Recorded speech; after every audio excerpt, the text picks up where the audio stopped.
They say you can tell when someone is slipping away, but I never thought I'd feel it so sharply, like a knife pressed against the skin of my chest. The text came late at night, a message that looked harmless at first glance, but the words shattered everything I thought was certain. Still love you, but I need closure with my ex before marriage. My hands went cold, my chest hollow. In that moment, I realized love wasn't enough for her. My response was simple. Take your time. But behind those words, I had already decided everything. I had always imagined betrayal would be loud. A screaming match, maybe. Doors slammed hard enough to rattle their frames. Tears shed in torrents. That's how people describe heartbreak, like a storm that ripped through your life, tearing everything down in one violent sweep. But when it came to me, it wasn't a storm. It was a whisper. It was silence. Her text was only a handful of words, and yet they had the power to unravel everything we had built. Closure with her ex. That phrase stuck in my mind like a shard of glass I couldn't pull out. What did it mean? A conversation over coffee? A night together to say goodbye properly? Or worse, was it really closure she wanted? Or was it rekindling? I'd never know, because in the moment she sent that message, she revealed the truth. Her heart wasn't fully mine. I sat on the couch, staring at the glow of my phone in the dark.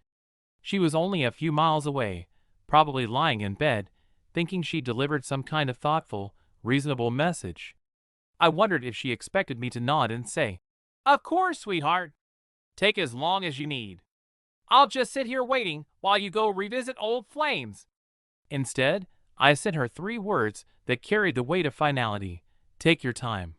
She had no idea what those words meant. To her, maybe it looked like patience. To me, it was my way of stepping out of the game entirely. The next morning, I woke up to sunlight pouring through the blinds, the ordinary hum of life continuing outside. But I wasn't the same. Something in me had hardened. Her text was still there, burned into my mind. When I picked up my phone, there was a cheerful good morning text from her, as if nothing had happened. She'd slipped back into her role, loving, sweet, affectionate. Maybe she thought I'd brushed her late-night confession aside. But I hadn't. I couldn't. That's when I made the decision that would change everything. I didn't text her back. Instead, I called her parents. My hand didn't shake as I scrolled to their number, though my chest felt like it was being squeezed in a vice. Her father answered, his deep voice steady. "I need to return something," I said. There was silence on the other end. "Return what?" he asked cautiously. "The ring." The quiet that followed wasn't filled with surprise, it was filled with understanding. Her father exhaled slowly, as though he already knew something was wrong. "We'll be home this afternoon," he said. That was all. No questions, no arguments. Just acceptance. I spent the next few hours in a haze. I went through the motion, showered, dressed, made myself coffee I couldn't taste. My eyes kept landing on the small velvet box on the dresser. That ring had once meant everything. It was a promise, a future, a life we were supposed to share.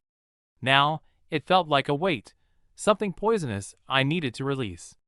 When the afternoon came, I drove to her parents' house. The box sat on the passenger seat, heavier than it had any right to be. My hands gripped the steering wheel tightly, my jaw clenched. Every mile felt like I was driving further away from the life I thought I'd have. Her parents greeted me at the door. Her mother's eyes flicked immediately to the box in my hand. Her father's jaw tightened. They didn't need me to explain.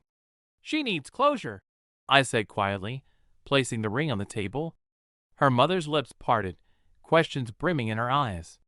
Her father stayed silent, but the look he gave me said everything. They understood. They saw it for what it was, a betrayal wrapped in a polite excuse. I nodded once, turned, and walked away. When I got home, I sat in the stillness of my apartment, waiting. It didn't take long. My phone buzzed with frantic messages. "Why did you give my parents the ring? What did you tell them? Why would you do this without talking to me first?" I stared at the screen, feeling a mix of anger and sadness. She wasn't upset about what she had done to us. She wasn't apologizing for the knife she'd slid between my ribs. She was angry because her secret was out. because now she had to face questions she didn't want to answer. I typed a single reply. Ask yourself why. The truth is, I had seen the signs. They were small things, little cracks in the perfect picture I had painted in my head. Times when she grew quiet after her phone buzzed. Nights when she seemed distracted, her mind elsewhere. Moments when her laughter felt forced. But I ignored them. I told myself I was imagining things, that I was being insecure. I convinced myself love was enough to cover the cracks. Now I saw the truth. She had been holding on to her past, and no matter how much I gave her, she couldn't let it go. I wasn't her first choice, I was her safe choice. And once I realized that, I couldn't unsee it. That night, I lay awake staring at the ceiling, memories flooding my mind. The night I proposed to her, she cried and said yes before I even finished my sentence. The way she showed off the ring to her friends, her smile glowing with pride. The plans we made for our wedding, our future, our life together. Had all of that been real? Or was it just her attempt to move forward while still chained to her past? I would never know. What I did know was this: I deserved someone whose heart wasn't divided. Someone who didn't need closure, with someone else to love me fully. Someone who chose me without hesitation. And she wasn't that person. The days that followed were messy. She called me, texted me, tried to show up at my place.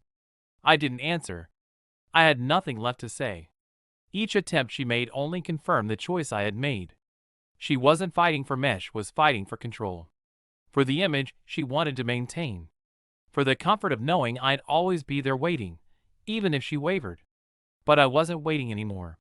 By returning the ring, I hadn't just ended the engagement. I had freed myself from the prison of being someone's second choice.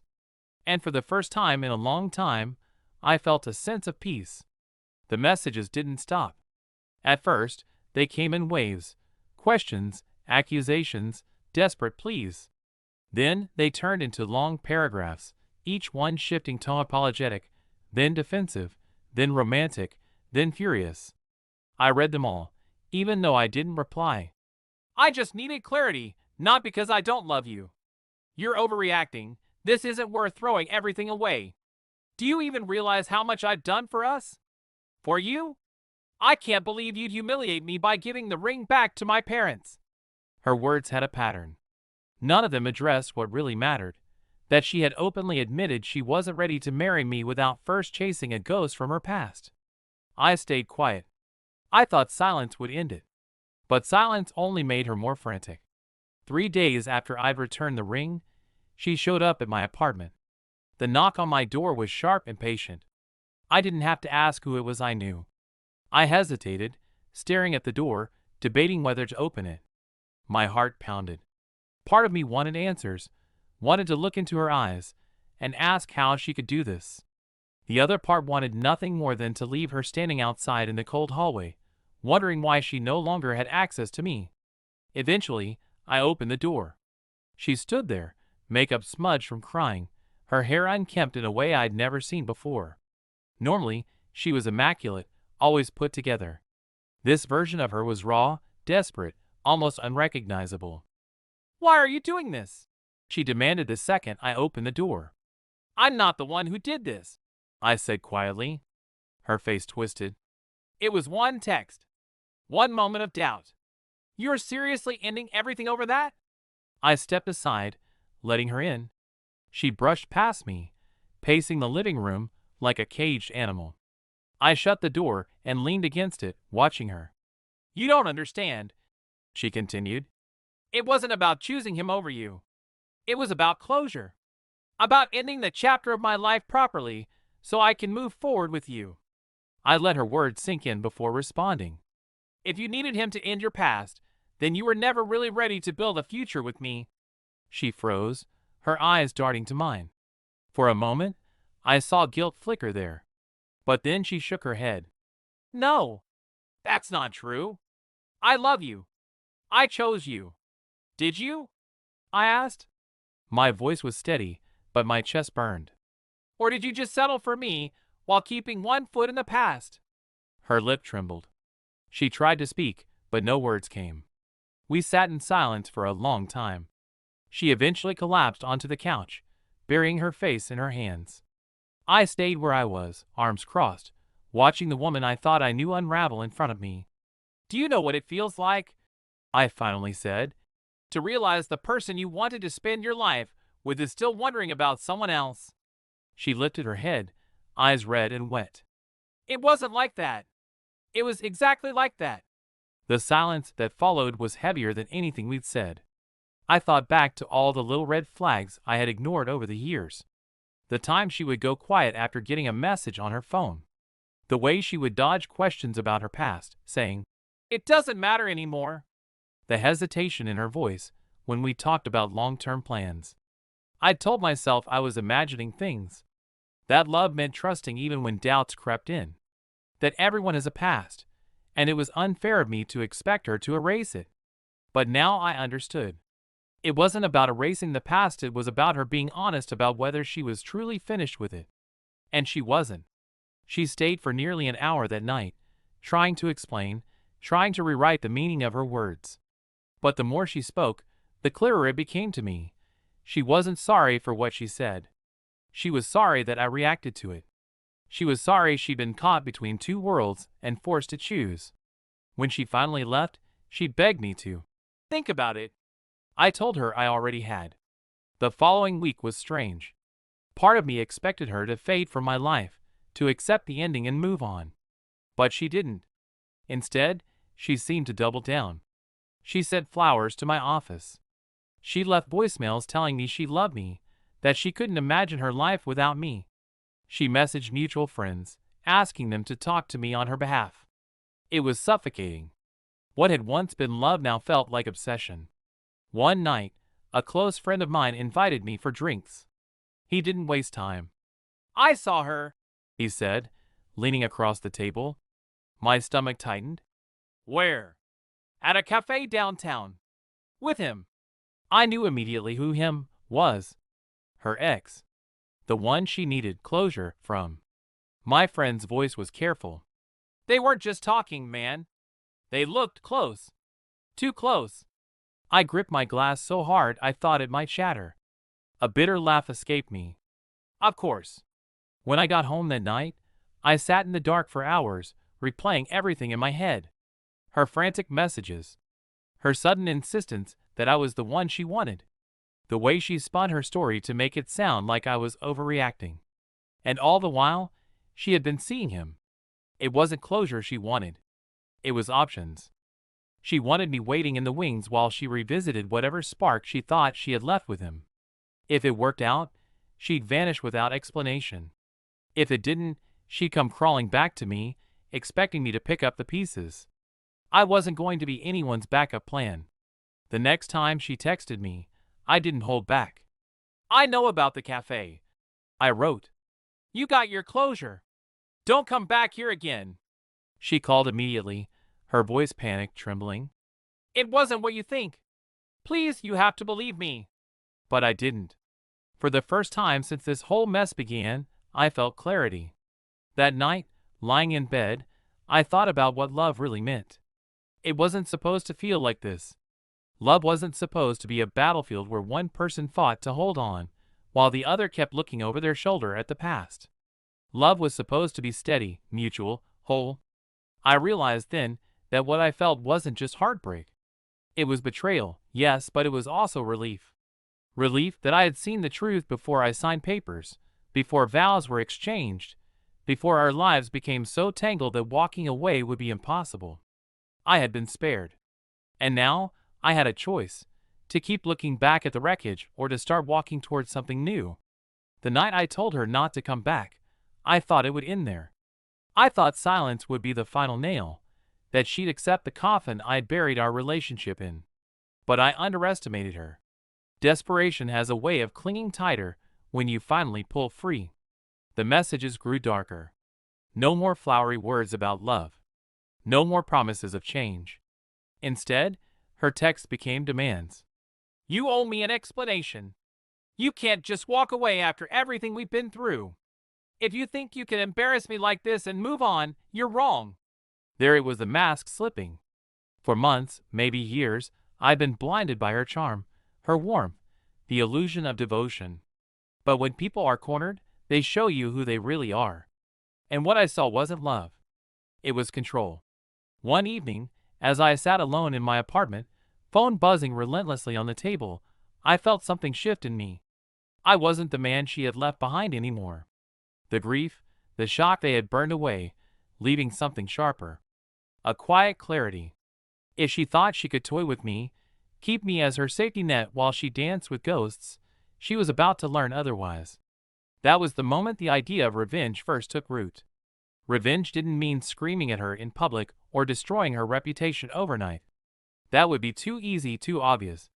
And honestly, too merciful. No, my revenge would be patient, subtle, calculated.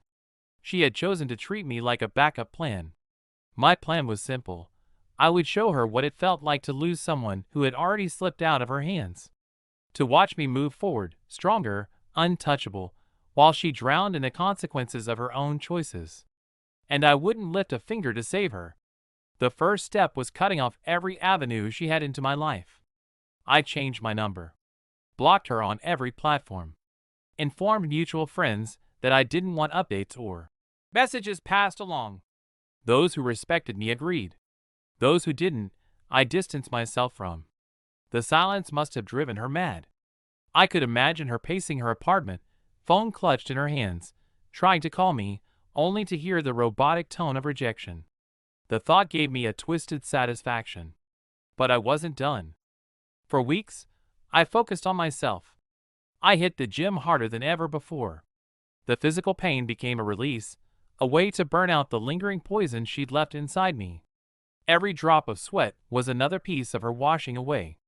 I buried myself in work, and strangely, opportunities started opening. Maybe I had been too distracted before, too wrapped up in her drama to notice the doors in front of me. Now, I walked through them. Promotions, projects, recognition, it all started falling into place. And the more I rebuilt myself, the more I realized how small she really was in the grand scheme of my life. But I knew her. She wouldn't let go quietly. It happened on a Friday night. I was leaving the office late, the parking lot empty, the city buzzing faintly in the distance. That's when I saw her car, parked near mine. She stepped out as I approached, arms folded, eyes blazing. "You think ignoring me makes you stronger?" she hissed. I didn't answer. I unlocked my car. "Talk to me," she shouted, grabbing my arm. "You don't just get to disappear like I meant nothing to you." I turned, slowly, meeting her gaze. For the first time in months, I felt no pull, no ache. Just cold indifference. "You made yourself nothing to me," I said quietly. "I just accepted it." Her grip faltered. Her face crumpled for a second, then hardened again. "You'll regret this," she spat, her voice shaking. I smiled faintly. "No." "You will." And with that, I drove away.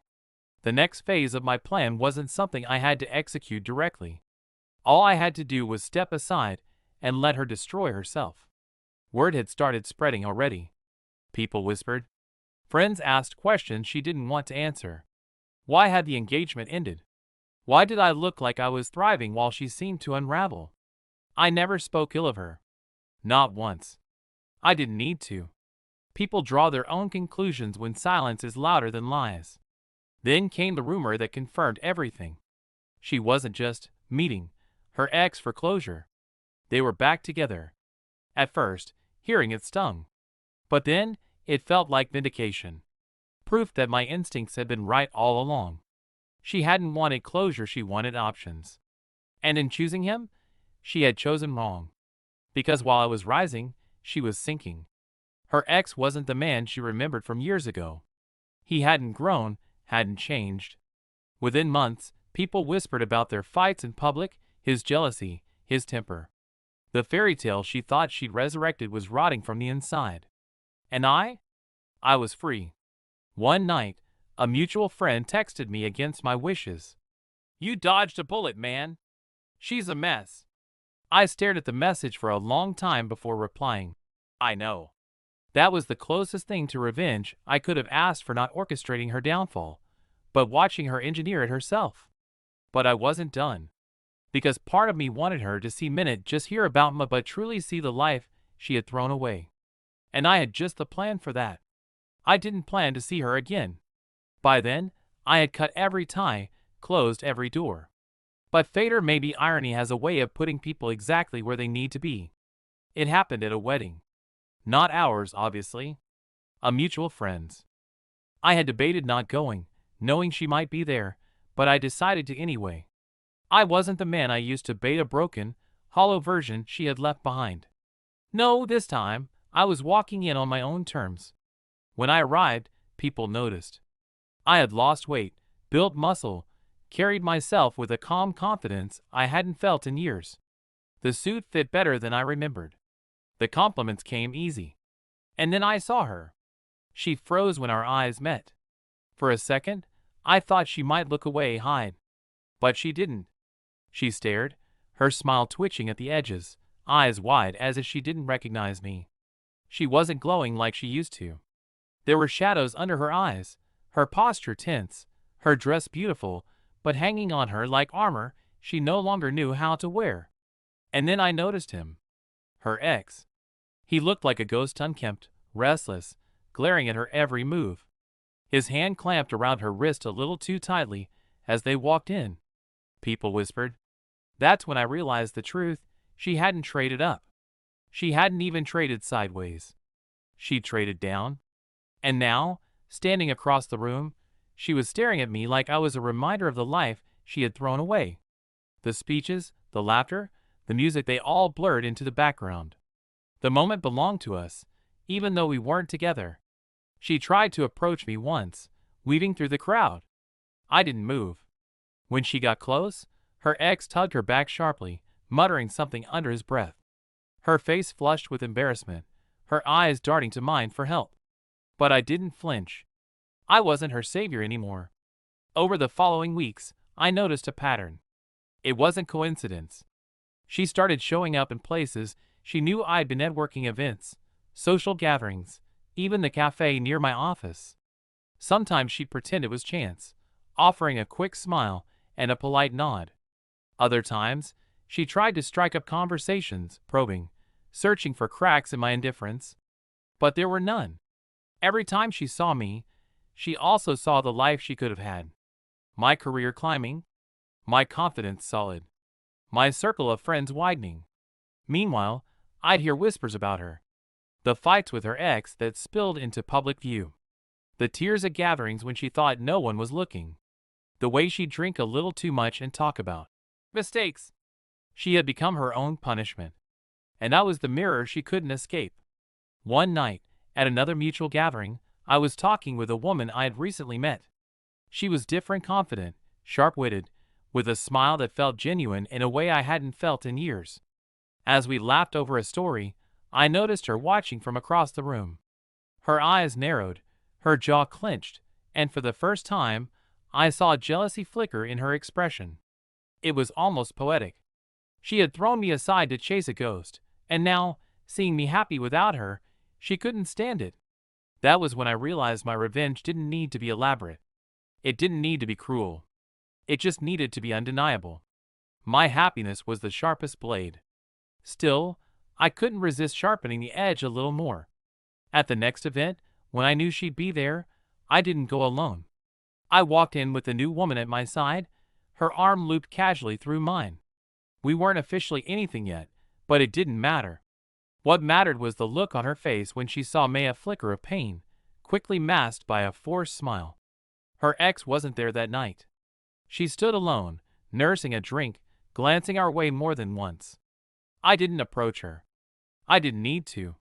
Because every laugh that escaped my lips, every genuine smile I shared, was a reminder she had lost me and there was no path back. People often say revenge is hollow, that it doesn't heal the wound. Maybe they're right. But I wasn't looking for healing anymore. I was looking for closure, the real kind, not the version she had gone chasing. And closure, for me, was watching her realize what she destroyed. It wasn't a dramatic scene. No shouting. No tears. Just a slow, quiet realization spreading across her features each time our eyes met. She had gambled and lost. and I was living proof. By the end of the night, she finally gathered the courage to speak. She approached as I stood near the exit, my new companion chatting with friends. Her voice trembled slightly as she said, "You look different." I met her gaze evenly. "I am different," she swallowed. "I didn't think you'd move on so fast." A bitter laugh escaped me. "Fast? You moved on before we even ended." Her face flushed, shame flickering across her features. She tried to recover. "I made mistakes." I leaned closer, my voice low, steady. "No. You made choices. And now you're living with them." She blinked rapidly, as though fighting back tears. For a brief moment, I almost felt pity. Almost. But then, I remembered that late-night text. The ring in its box. The months of doubt and deception. And any trace of pity vanished. When I walked away that night, I didn't look back. Because for the first time, I didn't need to. I knew she was watching. And I knew that in her eyes, I had become everything she wished she hadn't lost. She came back into my life one last time, not through chance, not at a gathering, but directly. It was late one evening when I heard the knock. I almost didn't answer it, but curiosity got the better of me. And there she was. Rain clung to her hair, her makeup smeared, her expression desperate. She looked nothing like the woman who had once held my heart. No glow, no spark, just a hollowed-out version of someone chasing ghosts too long. "Please," she whispered. "I just need to talk." I should have closed the door. I should have spared us both. But something inside met part that wanted finality stepped aside. I let her in. She paced my living room, wringing her hands, her voice spilling out in fractured sentences. "It's over with him. He's not who I thought he was. She's dangerous, controlling. I made a mistake. The biggest mistake of my life." Her eyes searched mine, pleading. "I can't stop thinking about you. About us. About what we had." I listened silently, the weight of her words settling over me. Not with sympathy, but with clarity. This wasn't love. This wasn't regret. This was survival. She wasn't here because she loved me. She was here because she had nowhere else left to go. And I wasn't going to be her safe harbor. Not anymore. When she finally paused, waiting for me to respond, I asked a single question. "Do you remember the night you sent me that text?" She froze. "What?" "The night you told me you didn't know if you could marry me. The night I found out you were with him instead of me." Her lips parted, but no words came out. "That night," I continued, my voice steady, "was the night you made your choice. And it wasn't me." Tears welled in her eyes. "I was confused. I didn't know what I wanted. But I do now." I shook my head slowly. "No. You only know what you've lost." She reached for me then, her hand trembling as it brushed against mine. For a second, I felt the weight of memory, the years we shared, the love I thought was unshakable. But then I pulled my hand away. Her face crumpled. "Please. We can fix this. I'll do anything." My laugh was hollow. "You think it can be fixed? That trust can be rebuilt from ashes?" Silence stretched between us, heavy and suffocating. Finally, I said the words I had been carrying for months. "You're not the woman I loved anymore. And I'm not the man who would have taken you back." She broke then, collapsing onto the couch, sobs racking her body. For a moment, I almost pitied her. Almost. But then I remembered everything. The doubt. The betrayal. The way she had thrown me aside for someone who treated her like dirt. And pity dissolved into resolve. I stood, walking to the door, holding it open. "You should go." She looked up. Mascara streaked across her cheeks, eyes wide with disbelief. "That's it? After everything we had?" I met her gaze one final time. "That's it. Goodbye." And with that, she was gone. The weeks that followed were quiet. She tried reaching out, calls, messages, even showing up once more.